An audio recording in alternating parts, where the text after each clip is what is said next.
Kita masih membahas mengenai perfeksionisme, suatu atribut yang seringkali dianggap positif dan dipercaya dapat meningkatkan peluang seseorang untuk sukses, tetapi sebenarnya dapat berdampak pada pikiran dan perilaku yang merugikan diri sendiri, sehingga seseorang lebih sulit untuk mencapai tujuannya.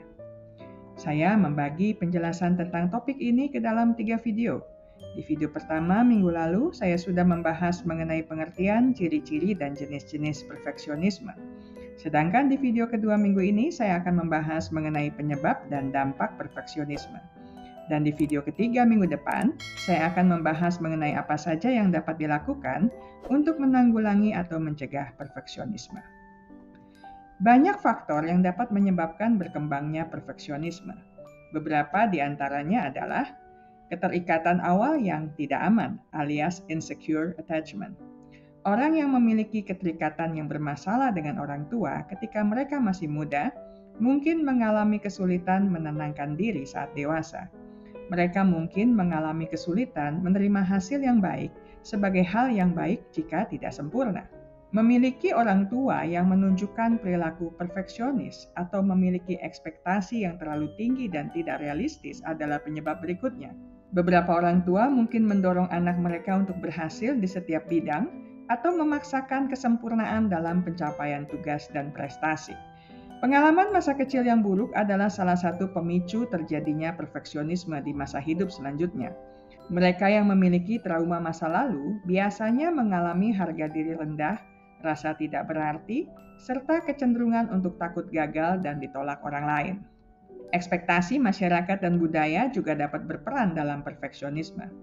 Tanpa disadari, ada ekspektasi dari masyarakat tentang prestasi tinggi dan keberhasilan. Anak-anak yang sering dipuji karena prestasi mereka mungkin merasa tertekan untuk terus berprestasi seiring bertambahnya usia, yang juga dapat menyebabkan kecenderungan perfeksionisme. Para pekerja dengan riwayat prestasi tinggi juga terkadang merasakan tekanan yang luar biasa untuk memenuhi pencapaian mereka sebelumnya. Hal ini seringkali membuat mereka terlibat dalam perilaku perfeksionis.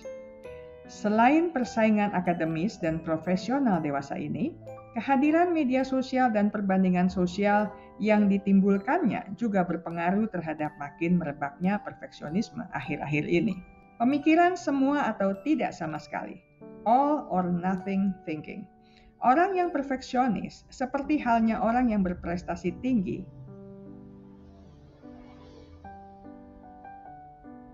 Orang yang perfeksionis seperti halnya orang yang berprestasi tinggi, menetapkan dan bekerja keras untuk mencapai tujuan yang tinggi. Namun orang yang perfeksionis tidak akan menerima apapun selain kesempurnaan.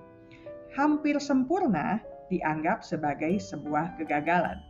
Sangat menggoda untuk melihat perfeksionisme sebagai kualitas yang diinginkan atau positif.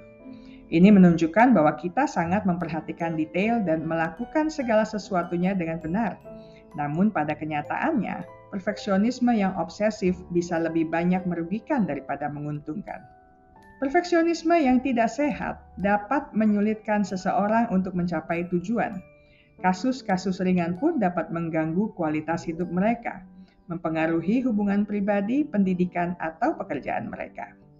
Menurut penelitian dari Journal of Counseling and Development, perfeksionisme berkaitan dengan masalah kesehatan fisik dan mental, di antaranya migrain, kelelahan, stres, kecemasan, depresi, gangguan makan, dan gangguan tidur.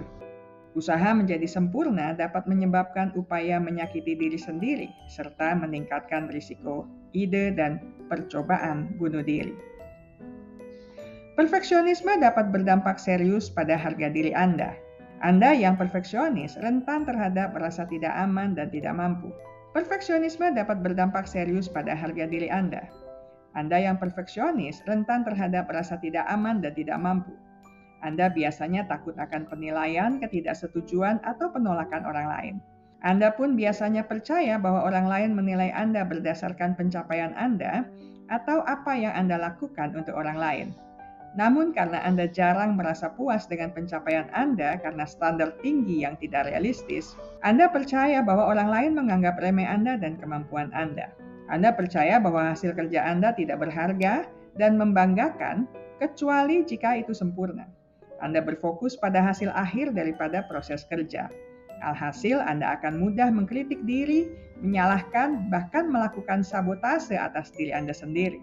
Anda pun seringkali berhenti berusaha untuk sukses, serta cenderung merasa tidak bahagia dengan hidup Anda. Bahkan ketika Anda mendapatkan hasil yang Anda inginkan, Anda mungkin masih tidak puas. Di dalam hal ini, sangat mungkin Anda mengalami sindrom impostor, karena Anda sering menemukan bukti bahwa Anda tidak mampu melakukan pekerjaan tersebut. Anda mungkin merasa bahwa jika Anda benar-benar sempurna, Anda tidak perlu bekerja keras untuk mencapai tujuan Anda. Tak heran jika Anda terobsesi dengan aturan, daftar, dan pekerjaan, atau sebaliknya menjadi sangat apatis dengan segala hal di sekitar Anda. Perfeksionisme juga dapat merusak hubungan Anda dengan orang lain. Bayangkan saja jika Anda terus menunda-nunda untuk mengerjakan atau menyelesaikan sesuatu, padahal ada tenggat waktu yang harus dikejar oleh seluruh anggota tim. Alur kerja tim akan terganggu karena keinginan Anda untuk sempurna. Anda juga berisiko merusak harga diri orang lain dengan mencoba mengendalikan perilaku rekan kerja dan terlalu kritis terhadap kinerja mereka. Anda yang perfeksionis di dalam hubungan pribadi atau persahabatan akan menetapkan standar yang tidak realistis pada orang yang Anda cintai dan yang menjadi teman dekat Anda. Di sisi lain, Anda akan kerap kali mencari orang-orang tertentu dalam hidup Anda untuk mendapatkan persetujuan dan validasi, sehingga menimbulkan tekanan ekstra ke dalam hubungan. Anda cenderung mengabaikan pujian dan lalai untuk merayakan keberhasilan Anda. Sebaliknya, Anda pun sulit untuk ikut berbahagia dengan kesuksesan orang yang selama ini mendukung Anda dan yang ada di dekat Anda. Berlawanan dengan pendapat umum, perfeksionisme dapat merusak produktivitas Anda, karena seringkali membuat Anda cenderung menunda-nunda pekerjaan. Jika Anda seorang perfeksionis, Anda mungkin akan menghindari memulai proyek baru sampai Anda menemukan cara terbaik untuk melakukannya. Anda mungkin juga terjebak dalam detail-detail kecil atau membuat orang lain mengulang tugas yang sudah selesai karena Anda merasa tidak tepat. Pada akhirnya, hal ini akan membuang waktu yang seharusnya dapat digunakan untuk mengerjakan tugas lain yang lebih penting. Perfeksionisme juga dapat mencegah Anda meninggalkan zona nyaman dan mengambil risiko. Jika Anda takut melakukan kesalahan, Anda akan sulit menghasilkan ide-ide baru dan memanfaatkan peluang. Dengan kata lain, kreativitas Anda pun akan terhambat. Pemimpin yang perfeksionis akan mengalami kendala untuk membuat prioritas, cenderung mengatur segala proyek secara mikro dan merenung tanpa menyelesaikan dilema. Padahal menghabiskan lebih banyak waktu untuk proyek tertentu tidak serta-merta meningkatkan hasil atau menambah apresiasi orang lain terhadapnya. Saya selesai sampai di sini. Kita akan lanjutkan di minggu mendatang dengan pembahasan mengenai hal-hal apa saja yang dapat dikerjakan untuk mencegah dan menanggulangi perfeksionisme. Ingat baik-baik, kesehatan mental Anda sangat berharga. Jagalah, pertahankanlah dengan sekuat tenaga.